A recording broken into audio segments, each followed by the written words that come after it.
All right, we're live. This is Tales from the Flipside Monday night, episode 314, I guess. Like it says, and I didn't add it. I don't know why I didn't add it. Should have been at the bottom. Venom trailer reaction. I gotta add that. That's not in there. Market report, pickups, stuff we always like to do. A lot of news, I would say. A lot of stuff dropped Tuesday, the day after the show. And we're going to go. So here we go. Let's go. 3, 2, 1.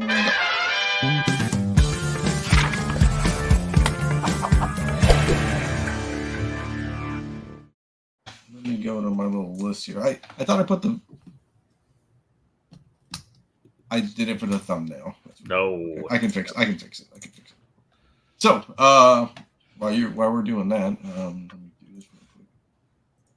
Yeah, so Venom, the Venom trailer dropped. We talked about that in the chat at least, but we can talk about it more. Grab this. Slide real quick for everybody. You know, gotta be professional on this podcast. Boom, boom, boom. Look how fucking quick this is. Okay, perfect.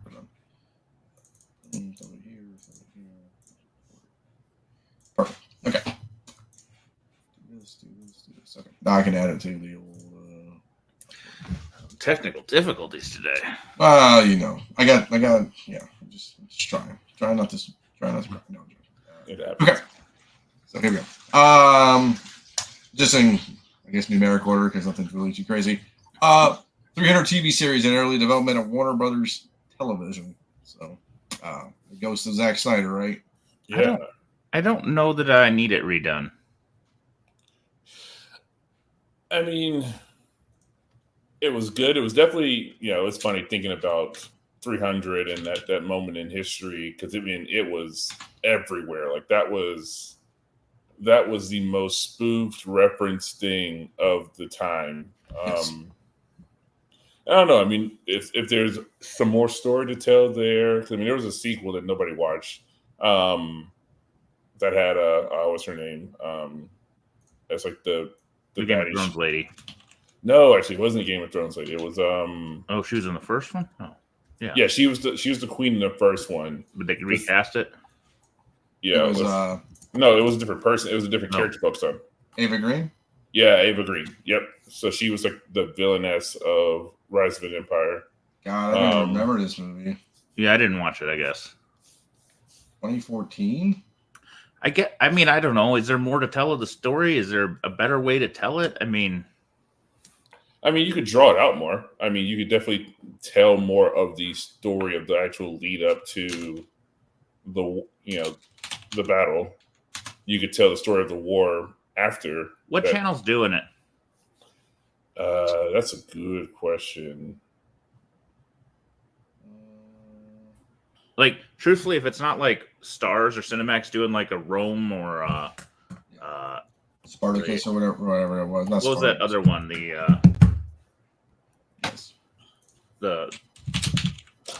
other series that was like the Gladiators. Spartacus. Yeah, Spartacus. Yeah, if it's not something in that vein, I don't know why you're doing it. I mean, so it's Warner Brothers Television. So I mean, that could be anybody from. Well, the CW's dead now. That could be HBO. That could be them selling it to somebody else. I could buy it on HBO, maybe, but like, it feels like a Stars show is what it feels like it should be if it's going to be anything, you know? I mean, they had success with Heels. I mean, for the short run it did, and it was really good, theoretically. I mean, they have a couple of interesting shows. They just don't have anywhere to... unless you have Stars, you can't watch Stars, and it's really frustrating.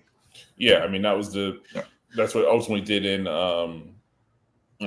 American Gods. I mean, American Gods was good, but nobody had Stars. Well, it's kind of like Black Sails. Yes. Wasn't that Stars? I thought that was AMC, wasn't it? No. Maybe with Stars and it moved to Netflix, didn't it? It's now on Netflix for like old replays, but it was on Stars, I think, forever. Maybe. I think that's their genre is kind of like, old man shows. Yes. I don't really know. Yes, that's what I said. Stars. Thanks, Brian. So I mean, that's what it feels like. Like if you do it on any kind of halfway network TV, what's the point? Correct. Tell a new story. It needs sex and violence and all that stuff from like 300, right? It kinda. I mean, it could end up on HBO and it becomes their fill-in in-betweener for Game of Thrones. Yeah. I'd watch it on HBO, but like much else, forget it. Don't send it to Paramount. Well, I mean, there's not much left. I mean, because at this point, because of streaming wars, WB TV is only making things to put on WB channels. And I don't know what WB channels are left at this point other than, I mean, CW is gone. So, I mean, there's really just HBO at this point. So, well, then I could buy that. But beyond that, man, I don't know. Right now, they only have Outlander on Stars. Yeah. I don't even watch Stars. Nobody has it. That's the problem. I mean, I could watch it, but we can talk about that later. So, yeah, that's how I watch Heels. So. Yeah, I don't know. Like they had a nice run of shows for the old man action kind of genre. Now they really, I don't know if they have anything. I don't think they have any budget. It's kind of like that the gangster show with Forrest Whitaker on MGM that nobody saw until it moved to one of the other streaming channels. So I don't know. I mean, because if I just do this real quick, obviously that Power, that's pretty popular, but I mean Spartacus, I mean, I don't know, Outlander, like you said. I mean, it makes sense to go on Stars, but like you said, they need to really promote the shit out of it. I'll tell you that. Yeah, I mean, that BMF series has been doing really well. Yeah, So- yeah. I just am not sure like it's a viable player anymore. They need to like partner with somebody. I mean, it would be cool if Stars could partner with Prime or something. I mean, that gives them at least an option. At least everybody has Prime, or most people have Prime, right? Yeah, they're just not got a major streaming partner. Yeah. I mean, but let's not pretend like the right show can't snatch a relatively unwatched platform into the limelight. I mean, there wasn't anything on Amazon until there was. There wasn't anything on Netflix until there was. There's nothing on Apple TV till Ted Lasso. Yep, and there wasn't anything on Hulu. Hulu would have its moments. FXX would have its thing every now and again. Like an Atlanta or a Rami or Sunny. But let's be real about it. I mean, they were never in the prestige conversation until Shogun. So all it takes is the right show. Because I mean, nobody was like really paying attention to Shogun until they were like, "Oh, wait a minute, Hulu/FX has something now," and then everybody was watching Shogun. I'm going to make a side recommendation. I just streamed Sugar on Apple TV. That was a wild show with Colin Farrell. I don't have that. I don't have Apple TV. If you have Apple TV, it's worth the 6 hours. Maybe it's only 8 episodes. Would you? I guess is this a hot take that there was nothing really good on AMC until Walking Dead? No, because they had. I guess it was Breaking Bad before Walking Dead. I mean, they're Mad Men. Yeah, probably only They had a run.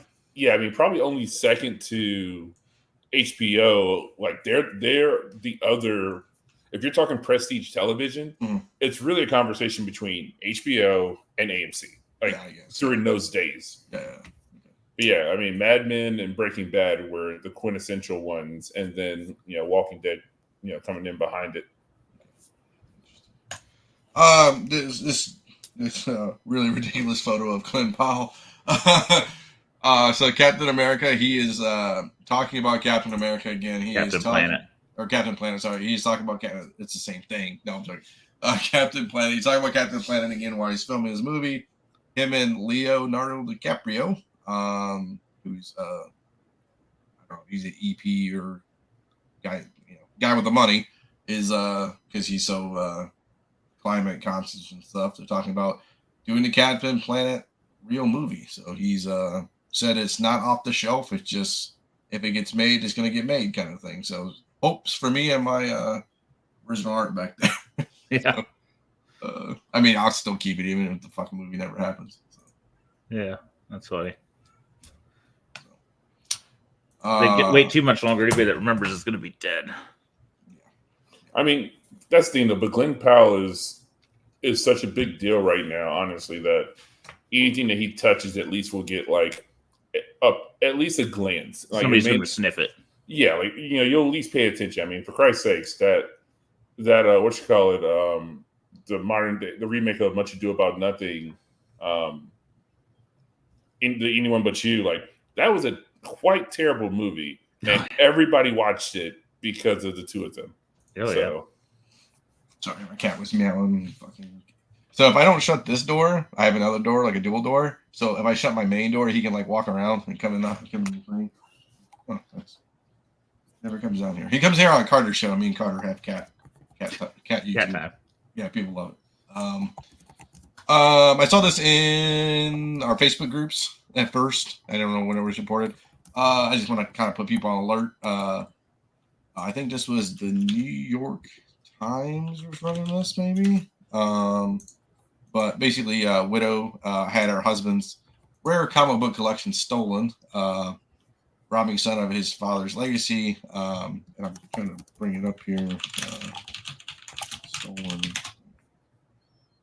Here. New York Post ran it. Not saying that matters, but so obviously this guy named Johnny Williams died of a heart attack in 2022, just 2 years after they welcomed their son. Just 2 years after they welcomed their son, Kari. Just want to, blah, blah, blah, blah. Last month, while she was out of town, someone broke into Williams' home. Let me blow this up for people. And stole 2 bins containing about 400 comics that he kept in pristine condition. And, like, it's big boy stuff here. You know what I'm saying? I mean, not big baby boy, but I mean, valuable. It's not like 90s, dollar books. No. Well, I mean, that's what you gotta. Stacy, yeah. That's why we talk a lot about, like, where do you keep it? Where do you, how do you store it? How do you insure it? How do you, take care of it?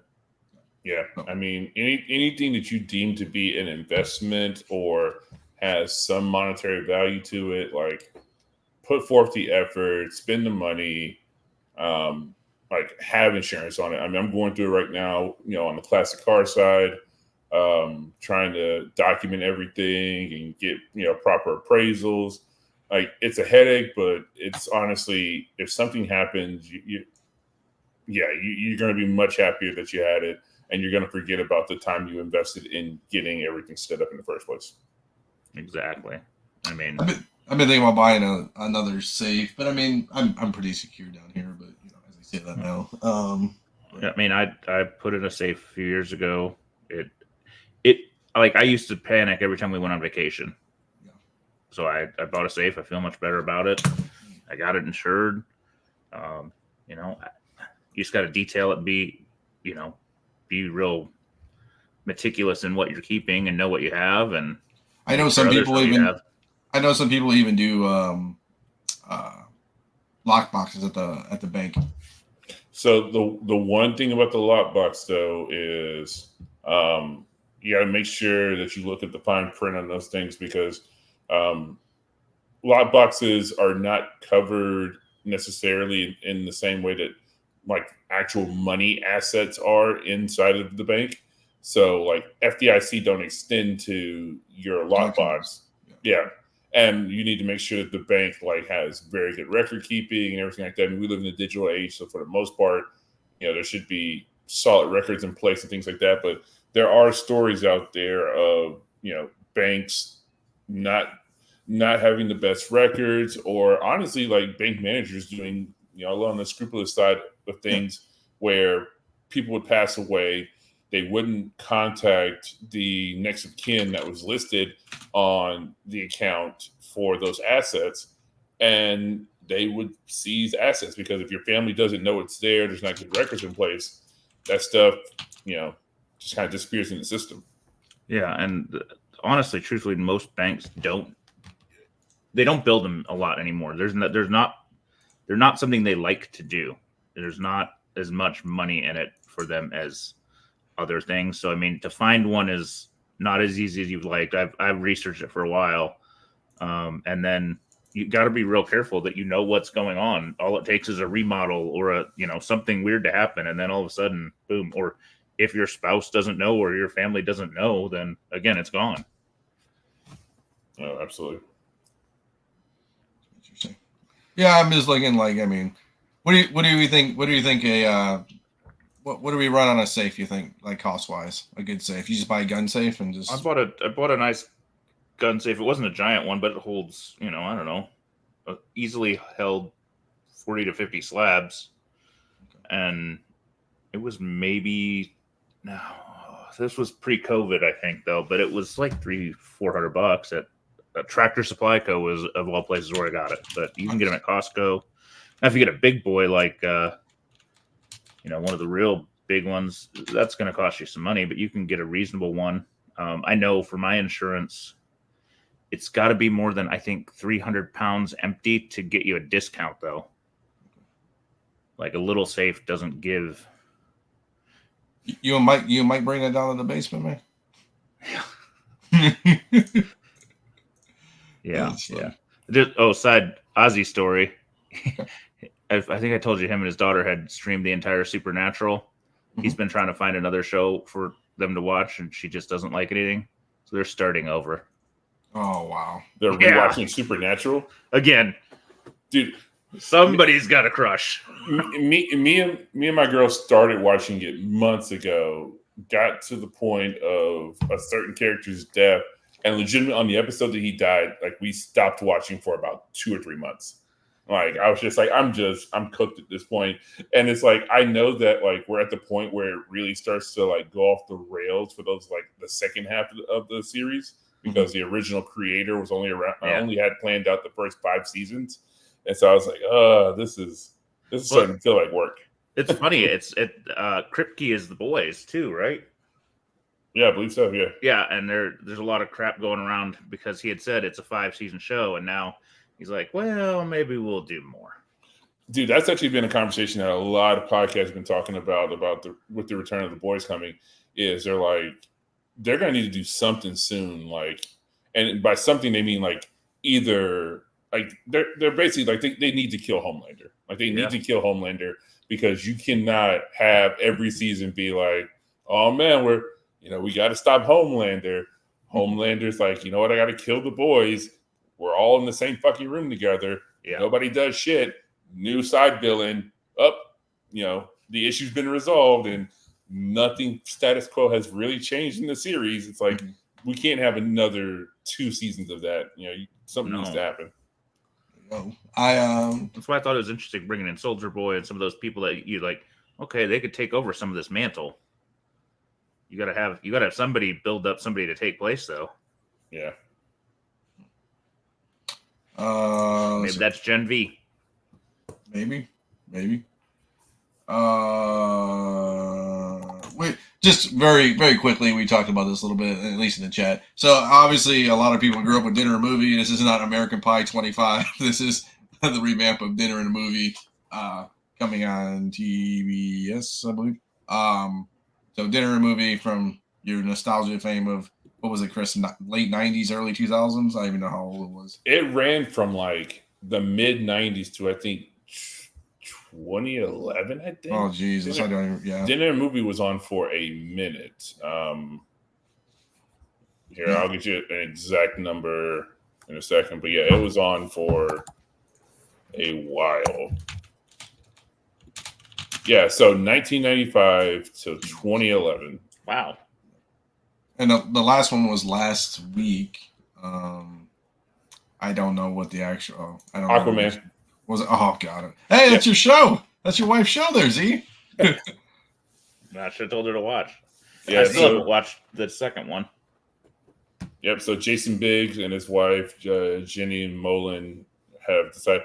But it sounds like there's no recipes like the first one was. And I mean, it's funny because I remember being a kid and being like, man, it'd be some of the stuff that they're making seems like it'd be really great.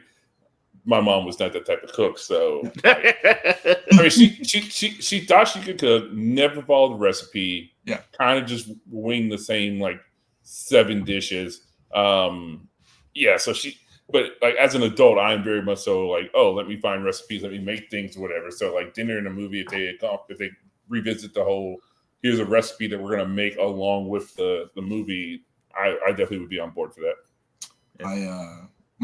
I guess growing up, my mom was she still is a great cook. I always grew up like that, so I never understood parents who couldn't cook. But then I understand it. I go back for those people. But you can see future episodes. So We're the Millers, The Greatest Showman, Avengers Endgame. So yeah. Now the question is, do we care about Jason Biggs' opinion or his wife's opinion about this content? But it's all just about entertainment, and he's mildly entertaining. Yeah, true. He's got a shtick. I mean, when you guys say very random, that not saying his wife, but Jason Biggs, it's just Jason Biggs. It's like, Jesus Christ. I mean, I truly think like Homeboy was just like, Orange and the New Black was a while ago. And he had the idea like, hey, this thing was, a cultural touchstone of the 90s into the early 2000s. Let's play the nostalgia. Like, nostalgia is big business right now. Let's put it to good use. Yeah. And he is nostalgia. Yeah, he is. He is. He should have had a pie instead of some popcorn. That would have been funny. Oh, Jesus. We'll save this one for a second. New week, new Deadpool Wolverine thing we got to talk about. So Aviation Gin, which is Ryan Reynolds' gin, I believe still. Yes, absolutely. Came out with six, I believe, different limited edition Deadpool gin variants, I guess you would call them, bottle variants. I can show you the picture of them all. I didn't know there were 6. I'd only seen the one. Yeah, there's different ones. Let's see if I can get a good. All I can think about is college and empty liquor bottles with black light and highlighter in it. Oh, Jesus, man, you're taking me back. I mean, that's what this makes me think is some kid's going to have them all in his room. What about that? There you go. So you have like just Wolverine slashies that, so there's just different. The bottles are the same. It's just the logo. Oh, it's not even on the bottle. I thought it was carved in the bottle. Well, there is like the one that first image is actually engraved. So that's like the limited edition. Yeah. So that's etched into the bottle. Oh, that's the only one I would want. Okay. Yeah. Those looks like about $70 a pop on those bad boys. And there's only a couple. They're limited quantity, right? There wasn't a big quantity on that one. Yeah, I think there's only a couple thousand were made or something like that. Well, I think if you're going for it, then that's the one you need. And like, do you just keep the bottle? Because Aviation's a cheap gin, technically. I mean, it's like $20, $25 or something. Yeah, it's not Hendrix or something crazy like that. Yeah, we're not trying to be bartenders out here. So that's. Can you do the other one next? The time together.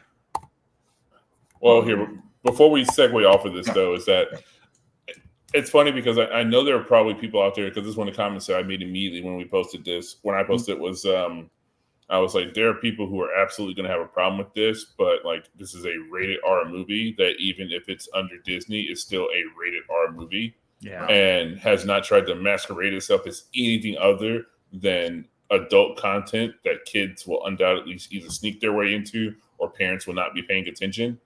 But it's funny though, because I feel like they know that kids are undoubtedly going to see this because it's a Marvel movie.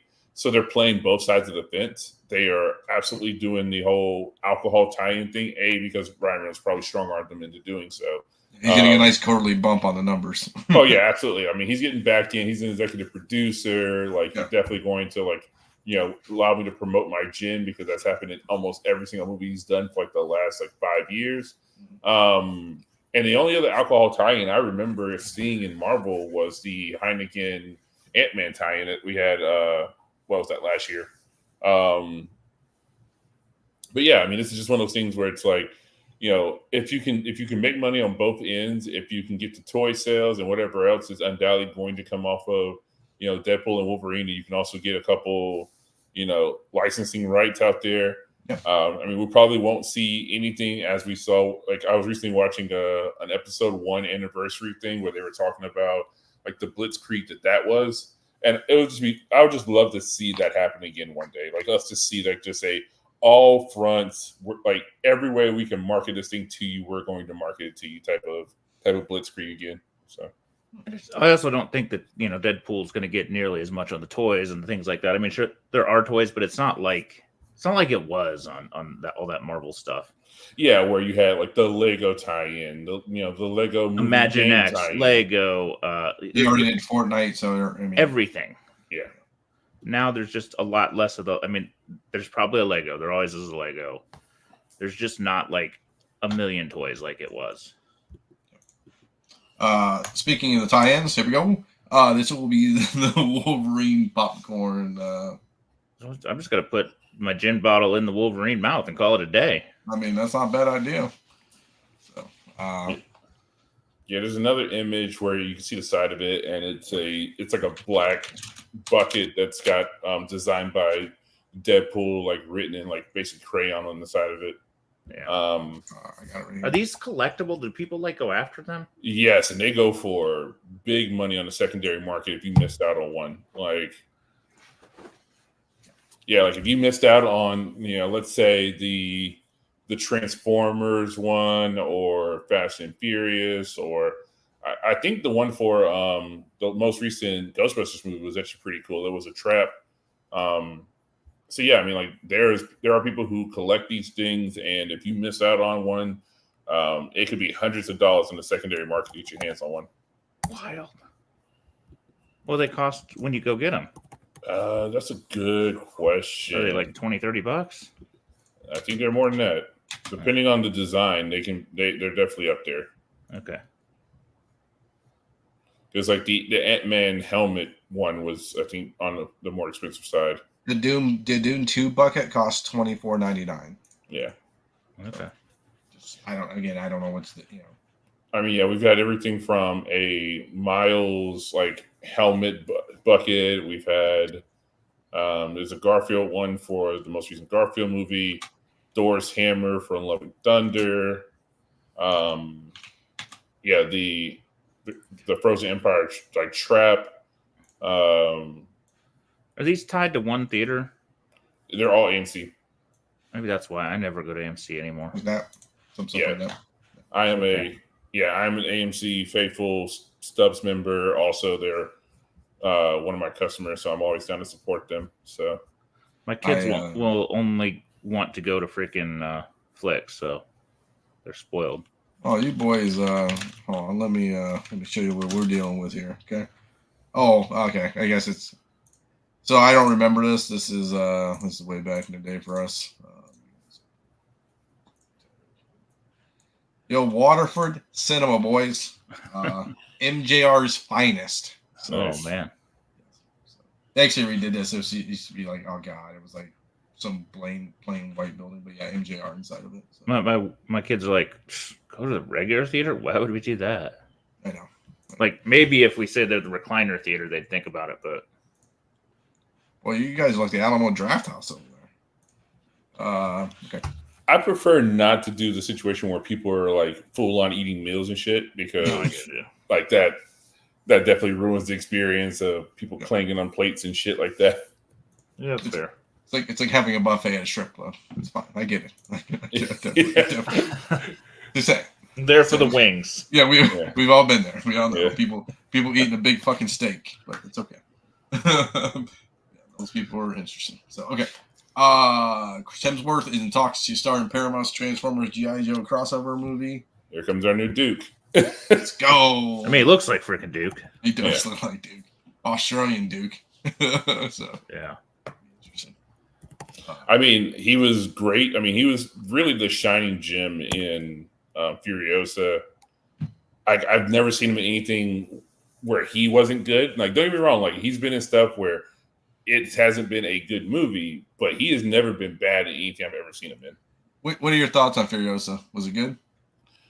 I mean, it doesn't hold a candle to Fury Road, which Fury Road is basically a perfect movie. So it's not fair to make that comparison. It's the movie it's attached to. It's the movie where, that establishes these sets of characters. So yeah, it's a hard not to make that connection. But I mean, Anya Taylor-Joy was solid. The movie was overall decent, but also a prequel movies like that, especially because it doesn't like it removes so much of the suspense because you're like, yeah, she ain't making it home in this. Like, she doesn't make it home. So like all this time and everything like that, and then the kind of semi-forced love story that they kind of like just kind of threw in there in the third act. It just was like, I don't know, like maybe George Miller is starting to finally miss a step, and maybe if this thing comes back again, it won't be in his hands. So, fair enough. This showed up. New Tomb Raider. It's animated on Netflix. Legend of Lara Croft. So I don't know. There's a trailer on Netflix. We won't play it, but there's a trailer on Netflix. So yeah, I'm kind of excited. I mean, I think it's obviously it's a lot easier when it's animated over the real stuff. You can get away with a lot more stuff, especially the craziness of Lara Croft, right? Yeah, I mean, also like Netflix animation has been stellar for Castlevania. Like, oh yeah. I mean, Castlevania, Arcane, Blue-Eyed Samurai. Like they haven't been missing for the most part with their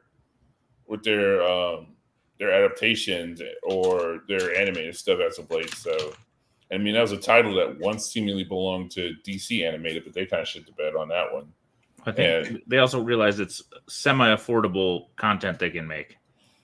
Yeah, I mean, you can crank it out super easy. People can, no matter what's happening in the world, for the most part, you can still produce this stuff because a lot of it can be done from the comfort of your own home as a voice actor or as a creator. You can, if you have a powerful enough machine, you can do your drawing and stuff and your rendering from home and, upload it to a centralized server. And yeah, it's the return on the investment is exponentially higher than risking that same money or twice that money on a movie. You just get more out of it. So, yeah. And she looks realistic, I guess. You know how she's crazy. She looks actually realistic. Out of proportion. Yeah, it's like a bad life thing. Okay, anyways, we'll save the last one for this, but this is one more, and then we've got Venom. Giancarlo Esposito joins Marvel Captain America: Brave New World as a mysterious villain role. So, such a waste. I mean, unless this is like a villain that has the potential to be long-term recurring, this is a waste of Giancarlo. But also at the same time, I get why he wouldn't want to do, like he wouldn't want to be the front man of a franchise of any sort. Because he's up there in some age. I mean, the man's I think he's in his 70s at this point.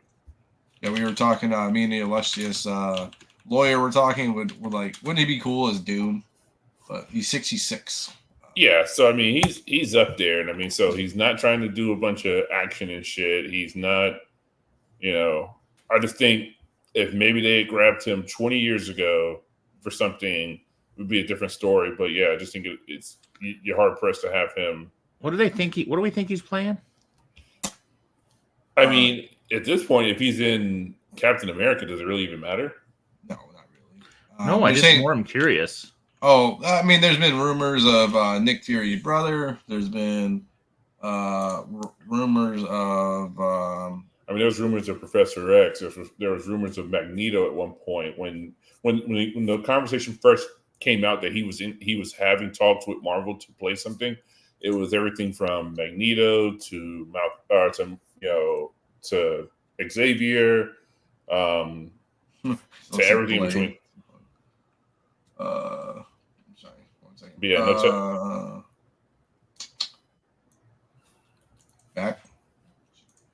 Back Rocks group. Red Eagles. I don't know. Black's just crazy stuff. Potentially Bushman. I don't know. Just Bushman. Jacob Fury. Is Bushman the Moon Knight villain? No, that's Bushmaster. Bushmaster. Is Bushman? I think is Nick Cage or Luke Cage, right? I believe so. Henry Garrick. Yeah. Second season of Moon Knight. Yeah, that's what it is. Okay. I don't know. I guess we'll see. Just, yeah. Hopefully they've got more plans than just a brief cameo for an actor that caliber. Yeah, or either they undo their mistake and recast him as something else like 2 years from now. People were saying, wouldn't it be cool as the new Kang? I think you need somebody a little more physically imposing. Yeah. Like, a little more Rick. able to do some stunts or at least look the part of doing some stunts. He could potentially be a version of Kang. Yeah. Because they're going to do multiple versions. But yeah, they need someone a little more intimidating. Okay. The news thumbnail of the week. The Venom Last Dance official trailer dropped. I watched it. I didn't even realize the movie was this far along. I told our illustrious lawyer, he goes, "What Venom movie?" I go, "The Venom movie." He didn't even know a Venom movie was happening. I knew it was coming, but I thought they were like writing it or, I didn't know they were like filming. Yeah, they like you blinked and all of a sudden there was like, oh, Venom's done. It's like, wait, what? Yeah. I don't know. I watched it. I'll watch the movie. I enjoy it. It's not like it's not super serious, right? It's just it's just it's like a 2 hour. It's a comic book movie of Roadhouse, right? You just turn the shit on and yes, that's a very good analogy. Like, it's like Roadhouse. Like you know what you're gonna get. Yeah, it's like funny. You get a little humor. You get a little violence. I won't spoil it, but I think because you can see it in a trailer, so it's not spoiling it. But I thought the horse thing was just absolutely fucking ridiculous. But we'll see what else becomes ridiculous too. It all looks pretty ridiculous. Like it looks like it's going a little off the edge. Like I didn't really look at it for spoilers because I don't find that there's probably any spec value in this. Yeah. So it more is just you're going into it to see what the hell they do. Hey, honestly, what more specky can you get? I mean, you got 300. You got. I mean, it's like. Yeah, I mean, a symbiote shows up. I don't know. Who knows? But like, there's so not that good, book will be $25 not for good that spec week. yet left. Yeah. So, I mean, from what's in the trailer, like something involving Clintar is coming. Like because he says my planet is coming. So I mean, that's Clintar, and that's. I mean, for all we know, like this could be like the two-hander to, and I mean, one can only hope that it's a two-hander to the MCU and for them to set up, a Planet of the Symbiote scenario or, a better version of the King in Black. Because, I mean, let's be real about it. Like, I mean, Spider-Man needs, Spider-Man needs like better, like his own good villains because he hasn't really gotten that. I mean, the Vulture was solid, but the Vulture was a one and done. Yep. His second movie was Mysterio, and that was also a one and done. The entire Sinister Six that he was fighting against wasn't his villains from the third movie. So it's kind of like, all right, we need to establish something that is going to be an underlying maybe thread or through point of ground level MCU characters. Maybe it's going to be Kingpin will play that role, and that'll allow both him and Daredevil to play off of that sort of scenario with Wilson Fisk being the mayor of New York. Mm-hmm. But I feel like Spider-Man needs something like that. This would be great to be led up to as like a big baddie for the Spider-Man segment of the universe, and maybe eventually dragging in, not even eventually, because they've made it very clear that they want to get Miles in live action within the next like 2 to 3 years. So I don't know. I feel like this could be a nice two-hander to the MCU Spider-Man situation, for who knows to happen, but I feel like Spider-Man needs to help at this point. Well, at this point, Hardy's done his run. Mm-hmm. They've probably milked it for all they're going to get out of it. I don't know that a reboot in Sony-verse is worth the effort. So, make a deal, let's play, distribution rights, and let this thing happen so that everybody gets what they want. Did you guys? Sorry, breaking off the Venom talk a little bit because I just saw this. I didn't even know this came out. This is Bike Riders. Have you seen him with Tom Hardy? Is like supposed to come out with Bike Riders? It looks like fucking Sons of Anarchy, but with Tom Hardy. I've seen the trailer for it. It looks pretty good. It looks good. I've heard it's got some poor reviews. It's also got the Elvis guy. Yes. I only know about it because Elvis guy and the Dame did the 500 flag. But I had seen something about this 6 or 8 months ago, but then it kind of like died off and nobody talked about it for a long time. Yeah, I just saw the trailer. Like Chris said, I just saw the trailer for it. I'm like, man, I didn't even know this movie happened or was happening. So, well, it's technically not out yet. Correct. It premiered at Telluride, I believe, at the Telluride Film Festival, and I want to say that's in Colorado. But yeah, it's Chicago, 1960 Chicago outlaw motorcycle club situation. So yeah, very much so in the vein of a Sons of Anarchy type of situation. Starring Austin Butler. So Michael Shannon's even there. Norman Reedus. Oh boy. I mean, it's 83% of 36 critics are positive on it on Rotten Tomatoes. So I mean, that's. Yeah, I could have just got a bad info long ago. Like I remember hearing about it probably 3 to 6 months ago, and it like wasn't getting. Something wasn't positive. Maybe they went back to the drawing board and recut some things. Who knows? So interesting. I just saw that we were talking about Tom Hardy. I'm like, man, I just saw this. He's been a busy boy. Yeah. So, I know he loves bikes and stuff. So I mean, it's probably great for him. So. Probably didn't even cast Norman Reedus. He was just riding around. Hey man, come on a step for a second. That's all I got for the news. So all right. Let's see. What do we got here? Market report. I put the Black Cat in there too. I don't know if you really want to. Yeah, let's start there. Just cause. So this piece is up at Heritage. Already 17 days to go. Already like 115, 117 bid. We saw the Chamber of Chills sell 2 years ago, maybe. Mm-hmm. Something like that. And this is arguably it's as famous, if potentially maybe a little more famous. I don't know. They're two of the big guys, so who knows? But it could be a big number on this puppy. I don't remember what the Chamber of Chills went for. It was less than I thought. I think it went for like 250, 300. I'm gonna. Because I thought it was going to go for 500 plus. It's signed for, hold on 1 second, $174,000, September 2020, September 10, 2020. Wow, that's a bad time to sell. 174 grand. Wow, that's cheap. Yeah, this one's going to go for more. What do you think, 250? I think so. I think more. We'll see. I don't know. It's a tough market to figure out. I think this one has more detail on it. I don't know, man. Like that cover is cool, but it like the original art itself is kind of tame without the color. But again, September 2020 might have been a lot of stuff going on. A lot of stuff going on. I think if they would have done 2021, they probably would have got a lot more money for it.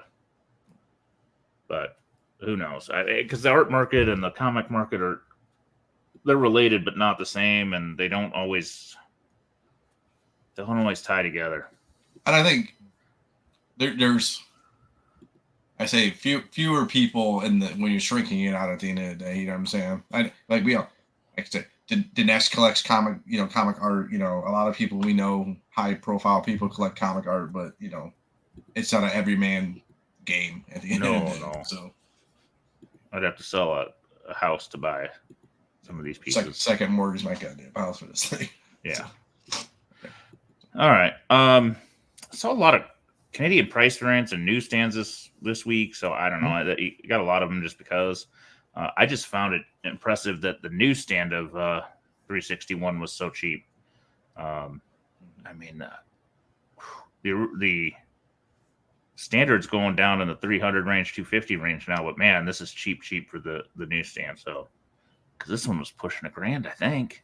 Yeah, I mean, it also had the tailwind of a movie that. Yeah, I know it did. Yeah, it had perfect timing.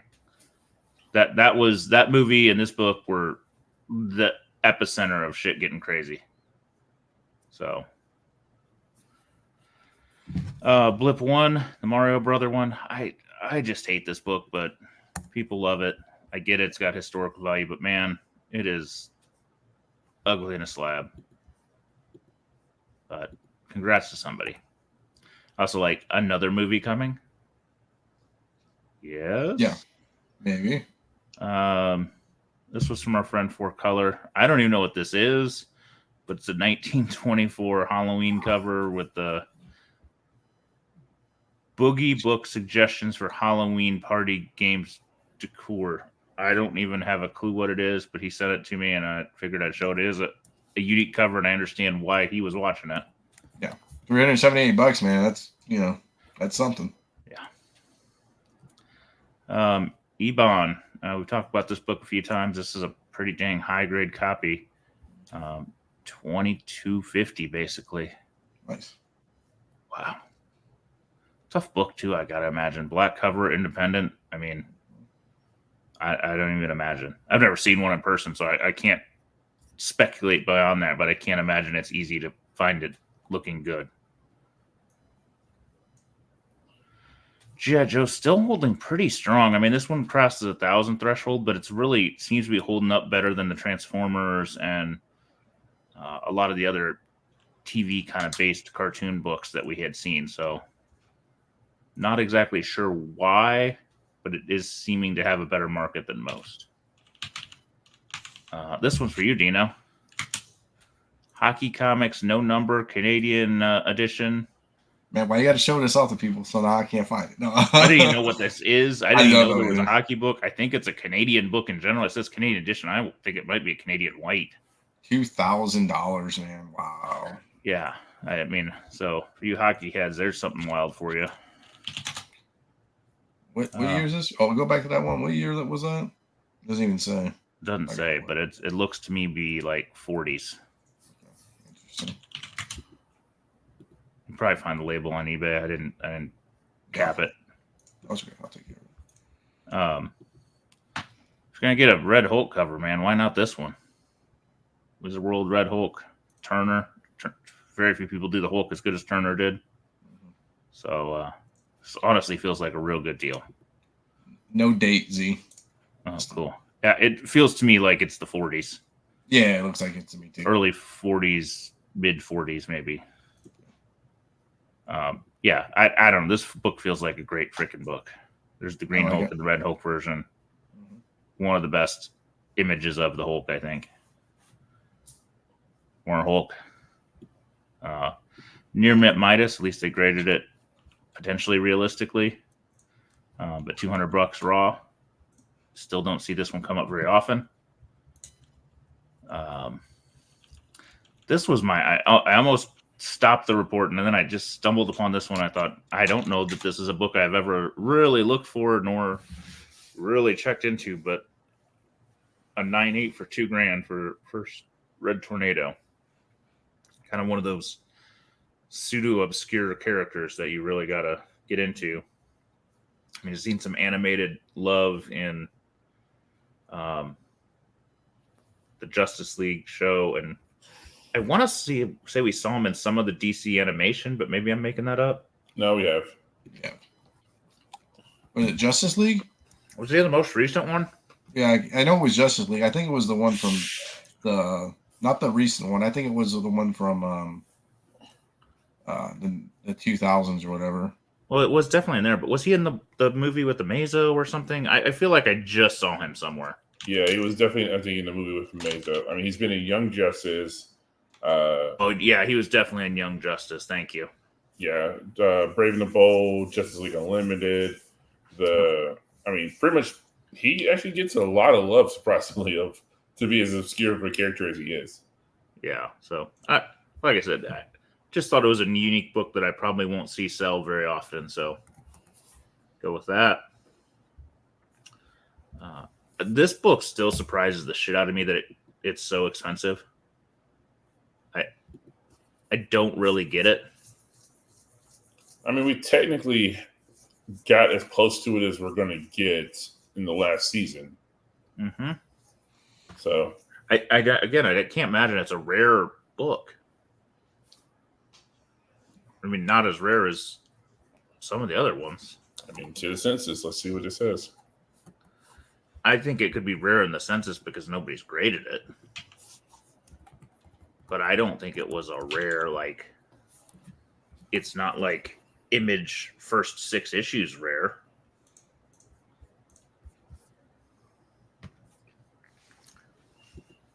Well, I think at this point, like, especially with the way the market has been, like, if these exist out there, they're probably graded. Unless they're just in a back issue bin that just somebody hasn't gone through yet, doesn't realize. But I think, like, people know that Invincible has a following, and so... Yeah, I know. I don't know. I'm not sure on this one. I mean, also the likely, like, this will, for the most part, unless Marvel buys... Well, okay, actually, no, I take that back. I take it back wholeheartedly because I think it is possible that we could see something like this again. Like, case in point, they're re-releasing the Amalgam stuff again, and they're doing Amalgam again, I want to say. And so if there's hope for Amalgam to see the light of day again, this could easily happen again. Any of the other crossovers that we've seen historically are all fair game at that point too. Like, I think, if comic books aren't selling, people gotta get creative. Yeah, so. Fair enough.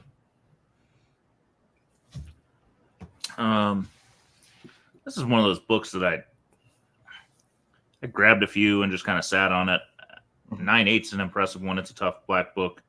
Dark Horse, first official mask. It's not the Jim Carrey quite character. I think that appears in the next appearance. No, this is the Jim Carrey character. This is the first Stanley Ipkiss. Okay. Yeah, okay. So there's another version before him? Yeah, it's spelled MASQUE mask. And that's in Dark Horse Presents. Okay, yeah. Only 22.98 to this book, though. Yeah, it's a weird one. I don't know if we'll see the mask again. I don't know if it'll be relevant again, but it's kind of a cool little book. Yeah, so his true first appearance is Dark Horse Presents 10, and then the Stanley Ipkiss incarnation is Mayhem. Okay. Well, one of those books, you could still find these kind of floating in the dollar bins because it's a weird one. Not all of them, but you could stumble upon this puppy. I mean, I was just at my LCS. I mean, they've had the Dark Horse Presents 10 sitting in there, like, sort of kind of worth money, but we're not putting up on the wall bin for probably close to a year at this point. Yeah. Like, I pull it out, I look at it, and I just go, and I put it back because I was like, is there any? Yeah. I mean, because legitimately that book is first Mask and first Concrete, and it's like, I don't think anybody cares about either one of these characters. No. You could probably get it next time. Just one of those, I don't know. Interesting book. First Patsy Walker, Miss America. Didn't Blue Green have this book? I'm sure he did. I thought this. He's got some obscure shit. I sold my Patsy Walker this week too. Oh, nice. Yeah, 26. The Lindsay Lohan homage cover to the Lindsay Lohan cover. So, yeah. I thought there was like some news that Patsy Walker was going to come out of a movie, but I doubt it. Somebody bought it. I was like, ebbs cool, and flows, man. Yeah, I was like, take it. This, I don't know what I think on something this low grade, but it's only $200. But it's a 3.5. Honestly, they spent a shit ton to get it graded. Probably. Yeah. I don't know, man. Sure. If you want it, somebody's happy. Yeah, somebody's happy. Got a copy. Yeah. I was trying to avoid Steven stuff because I feel like that's all I talk about, but I had to throw this one on there because first published story. So that's our person, Marvel enough Museum. said too. Yep. This is also the same guy that's been selling a lot of this stuff, so more just sharing it so that you guys can see it existed. Yep. But yes, I mean there's Steven sales all week long. Every day there's some kind of 9.8, some raws going for a couple $100. He is on fire Comics, right now. DS Comics is posting a lot of Dave Stevens stuff on his Instagram page to procure if you're in the Dave Stevens market. All right. That's the name I haven't seen in a while. I stayed off the Instagram, so I haven't seen him in ages. Yeah. Four Color and I both stumbled on this one. Probably different reasons. He was probably watching it for first Mr. Lucifer. I was more amused by it because it's, quote, nicest copy I have seen. It is a nice copy, I'm not gonna lie. But nicest copy I have seen can mean it's the only copy I have seen. Yeah. Yeah, true story. I just think it's a funny one. But I guess, Yeah. I mean, I like this book. I don't know, 469 I like this book, but it's cool. You can only do fire emoji so much. You got to mix it up, I guess. I guess. This one shocks me that it's still this popular. Why? Get the other one. Get the original. Yeah. I don't know, $470 for a raw. You can get a high grade of the German one for a little more. Graded. So I don't know. It's pretty. I just would prefer the original. But it is. What is this? 2 years, 4 years? I bet. It's probably 2020. Still going strong. Yeah. Ultimate Fallout 9.2. Damn it, can't read that small, but like $1,500, $1,600. 1391 plus Thank $20. you. Yeah, I got you. So, still going. Here's a newsstand, 9.8, almost $1,000 on the 141 book that kind of got a little heat after the 97 finale. So, I guess it's always kind of a good book. It feels like one that they're always going to kind of think about playing with. It's a great story arc. So, classic cover. Yeah, I mean, everything Days of Future Past has been moving pretty well.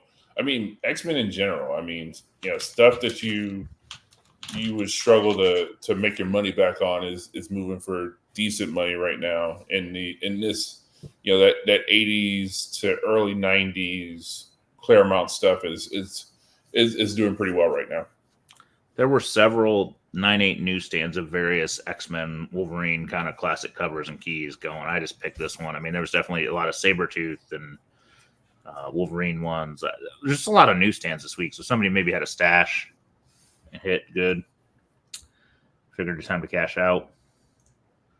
Vampy 1. Not high grade, but nice grade. If you're going to collect this book, classic Frazetta image, kind of can't go wrong. This one is, I would say, holding its price very well since the bump. Like, I bought a 9.0 pre-COVID, sold it for triple during COVID-ish, and I don't think prices really went back on this one. So, this is just a wild cover. I don't know if I've shown it before, but it caught my fancy today. Some days you just got to share them. I like it. Weird Mysteries 10. Green slimy monster head. Yep. Kind of makes me think of that Dennis Quaid Dreamscape movie with the snake.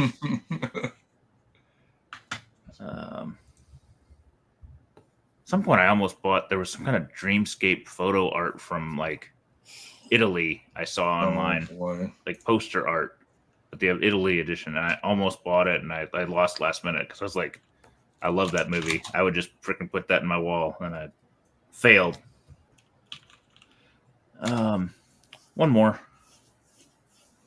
We talked about this Oh no, we talked about this last week. We didn't show it, but here's a Canadian edition First Appearance Apocalypse 786, which honestly doesn't feel like that much of a premium for the Canadian edition.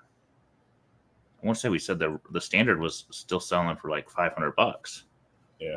So really, that seems almost a little cheap. But that's what I got. Oh, I got this for you. How about that? Little What is Dennis it? Quaid, David Patrick Kelly signed Ooh. 12x18 movie poster for only I $169.99. know, but that's not the same as original art. I know. Oh, But then the man cave back there. I know. My Ozzy and I love that freaking movie. I swear we watched it. I don't know how many times. Freaking Snakehead.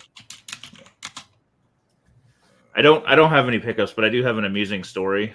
Okay. My wife got a haircut today, and she has had basically the same haircut, long hair, standard haircut since most of my children have been born. Let's say 12 to 15 years. She got bangs today. She walked in the door, and my 3 children, the oldest one reacted the best. The 10-year-old, 11-year-old, literally reacted like a kid seeing his dad without his beard for the first time. Oh, Like, his reaction wasn't negative nor positive. He was just like, I don't know what I'm looking at. It was the strangest thing. The middle kid just couldn't look for a while. It's like, this is not, it just couldn't compute for them. And I thought it was amazing. And it was the oldest one goes, it's just so different. It's like, he's the one that said, it's like when a man shaves his beard and the kids look at him funny. That's what it was. So just a funny anecdote in life. Nice. I don't have anything. I went to a comic book store and didn't strike out. I need to go back and recap. You gotta build a relationship. That's what Jordan said to you. I would say Go ahead. the best. I mean, there was a point where I had a comic shop about 6 minutes from one of my work locations, and I would go at lunch every Wednesday or every Tuesday or whatever it was, and just talk him up. And eventually, if I wanted to order something, he'd order it. If I wanted to get something, I'd get it. It's a good place to make a relationship, especially if somebody that really doesn't. He's obviously not playing the game. Correct. So you can take. At some point, he's going to learn because you're doing what you're doing, but you can help him while helping yourself on him learning what he should be doing. Yeah. So funny story this weekend about going into a comic book shop. So we've got a spot here that, they get comics. I don't understand who's taking their stuff there because it's got to be the lowest of the lowest offers. It's the type of place where they don't want to get up to even they keep all of the high value books behind the register in short boxes that nobody ever asked to pull them down and flip through except for me and one other person. So there's legitimately stuff in this box from a year ago, 2 years ago, Southern Bastards back when that got hot and they pulled it out of the back issue bins and threw it into the miscellaneous, the miscellaneous worth something box that then they forgot about. And so I had them pull it down. I pulled a bunch of books, and this is on Sunday. And knowing that the people who were currently in there were not in a position to be able to negotiate on this stuff. But it was a stack of probably I'd say $400 or $500 worth of books. So nothing, super, but nothing insignificant either.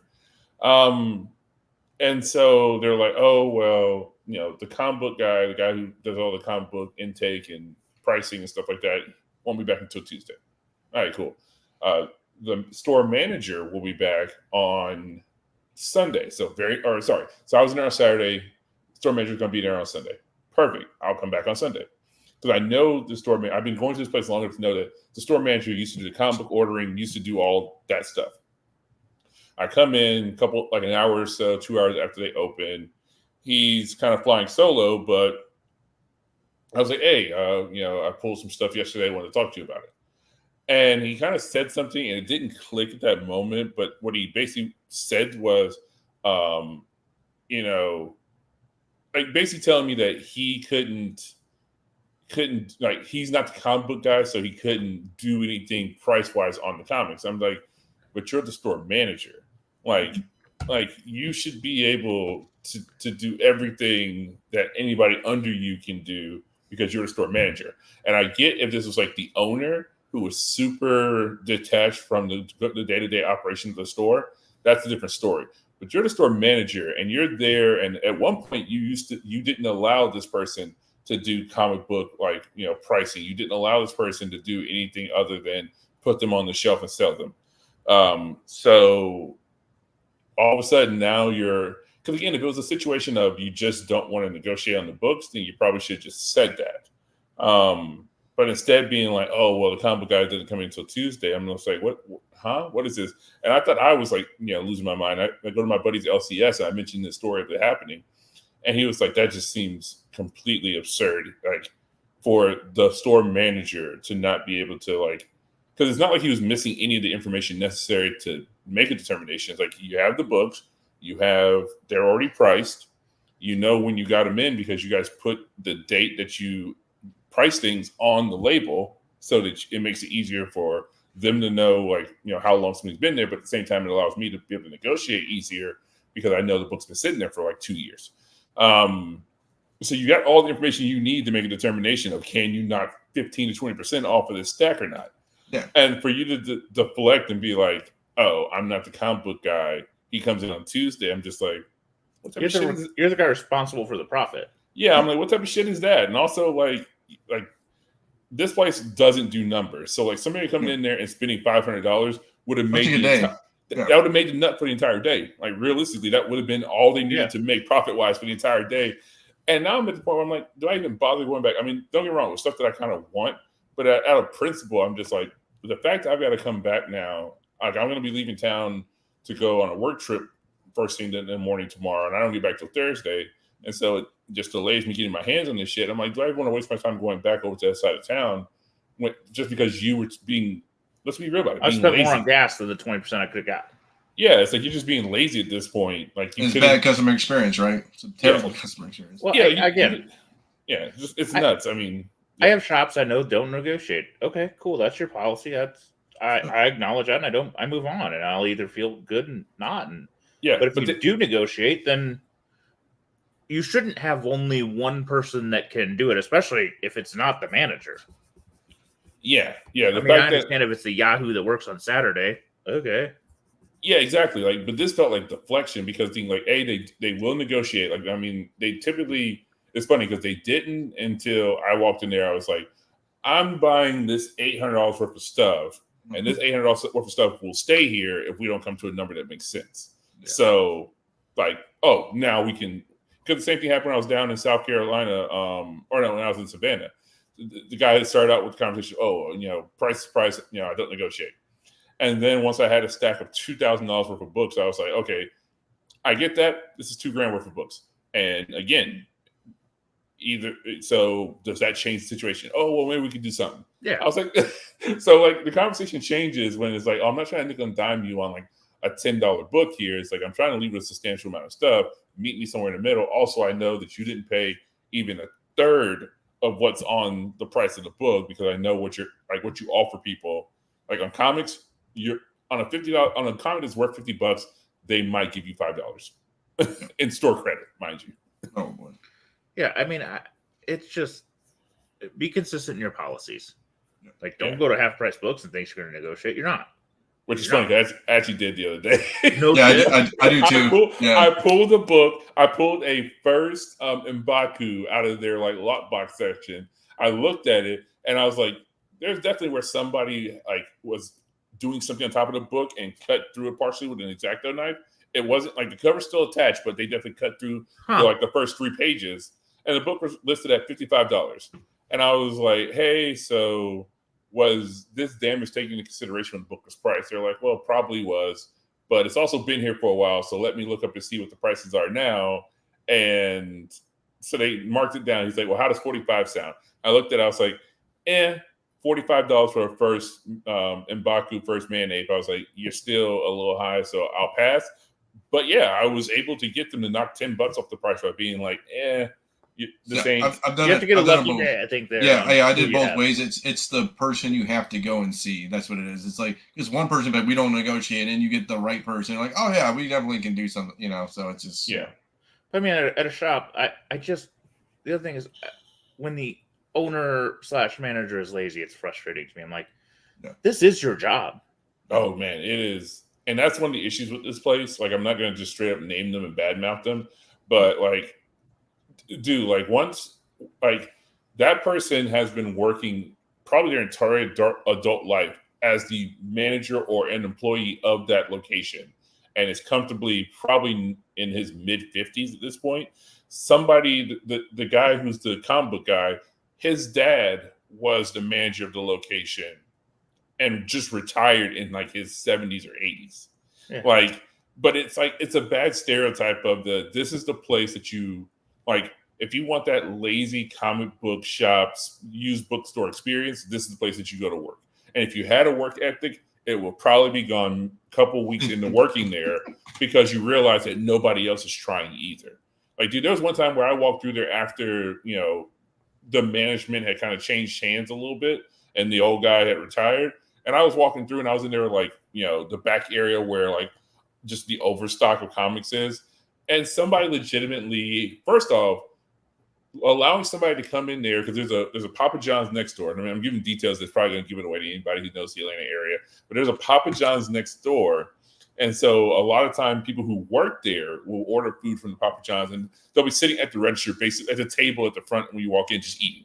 And I'm like, that's not necessarily kosher. Like there's a microwave behind the counter so that you can warm up your food and sit there. So you should probably just go find somewhere else in there to eat. But the crazy thing is that somebody had left a pizza box on one of the shelves in this used bookstore. And I was like, that means that somebody has not walked this floor. Like either somebody who works there let it there, or you let somebody get inside of the store with food, eat something, and then you didn't notice that they didn't walk out the store with said box. And then you did not walk the floor to just put things back, because I was noticing, I mean, people had pulled down books off the shelf and like decided they didn't want them and just left stacks of them sitting around the place. So yeah, it was just like I'm like, this thing's at eye level to me. So maybe you just didn't see it, but like clearly you're not walking the floor cleaning up this place anymore. If there is a pizza box and like the date of the box of like when the order was fulfilled was on the box, and that box had been there for like 4 fucking months. I was like, what? I thought you were gonna say days. Yeah. Nah, man, 4 months that box has been there. It was like, man, we're not going back to the mid 90s Valiant section of the store. So like, holy God, 4 months. Just not walking the floor. And I was just like, I mean, people getting upset with you when you ask for the books that are in the short boxes behind the register. I'm like, yo, can I see this? And like people grumble and shit. I'm like, yo, I'm trying to spend money here. Get off your ass and give me the short boxes so I can flip through them. It's like, I'm not doing it for my health. I'm going to buy things out of these boxes. Give me the fucking box. Good stuff. It's crazy though, man. Like I'm just not used to that. Like, I mean, I've seen it. I've been to comic book shops all across the nation, but like usually you don't survive if that's how you get down. But this place has been there for years. They are a staple of. They probably are surviving on reputation and past inventory. Yeah, I mean, yeah, because I mean, I don't know what it is, but it's just absurd to go in there and have people like grumble about the fact they have to hand you, like they have to turn around and get up out of their chair and hand you. I don't even mind you. It's not even a heavy short box. It's like each one is like half filled, maybe a third of the way filled with their respective Marvel, DC, Independence, random underground shit. Like, I mean, they're not heavy. It's like you just don't want to be bothered to be made to get up. I had somebody even go as far as to be like, "You're interrupting my dinner." Like, say that to me while I was like, and it was like the guy who's the comic book guy, and I was like, "Tough shit, get the box." Well, like the thing that drives me nuts too, like the same kind of thing you're saying is like the stores that only buy on the guy's only in 2 days a week to buy. I'm like, that's where you make some nut. Yeah.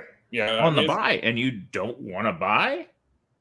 Yeah, that's the conversation I've had to have with some shops, that I have connection to. I'm like, you got to train the other people in the store to be able to, like, you got to trust them to buy. At least give them some wiggle room of you can offer at least this, and if they want more than that, then hey, you should give me a call. I'll drag my ass in if you see enough value.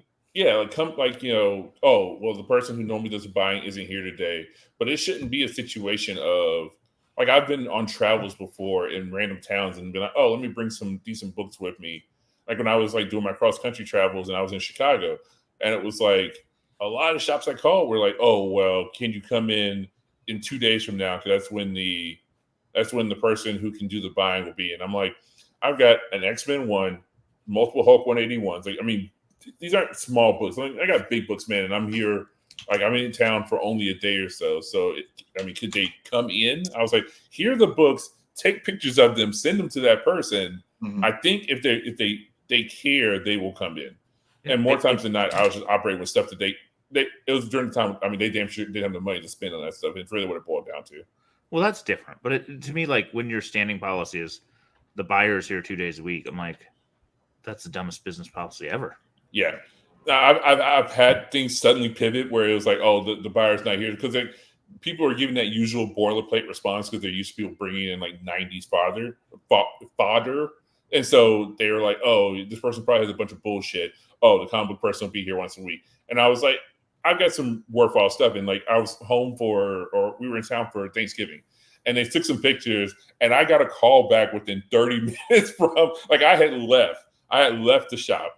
And I get a call back from the buyer 30 minutes after leaving the shop because I guess they got around checking their text messages, and they were just like, "Oh, I mean, what are you looking for? I mean, are you looking for trade? Like, we got some stuff." I was like, "Well, I can come back tomorrow. Like, I've already left, and but I can be back here tomorrow. We can have a conversation." But yeah, I've gotten callbacks within 30 minutes of leaving the shop from like the owner or the comic book person being like, "I mean, what are you trying to do when the market was good and I had those big books with me?" Well, it's also like you can also train your staff to.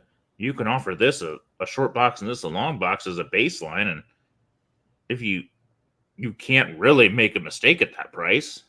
No, I mean, literally, I walk in with a short box and you don't make me at least. Hey, I can give you 15 or 20 bucks or whatever that number is that makes sense. Well, yeah, play the lotto. There's the playing the short box game, and the thing that my buddies LCS has taught their people is look for the book that you can make back. Like look for 1 or 2 books that you can make back the entire offer back on, and then you're good. Like then you're playing with house money.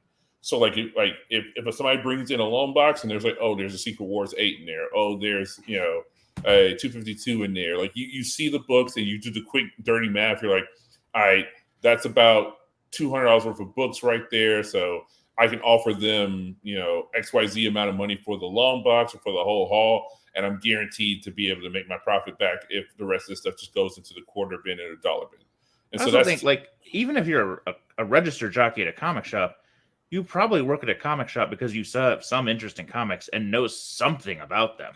Well, I will say that there are people who just don't feel comfortable. Like I had a conversation with somebody this weekend and they just like, I just don't feel comfortable. Like they're like, I would just die if I ended up giving too much money for something. I was like, we've all done it. It's a part of the learning process. You just don't overdo it and don't do it too many times. But we've all like been in that position where we saw things and we didn't put our hands on the book, or you thought you saw the book, but you didn't want to double back and draw their attention to it. But I mean, hell, I remember getting burned one time. Like I was involved in helping price out a collection that came in, and it was like Tomb of Dracula, and it was like every single book. And so you didn't find that exact the blade, but you're like, well, every other one's there, so the blade's probably there.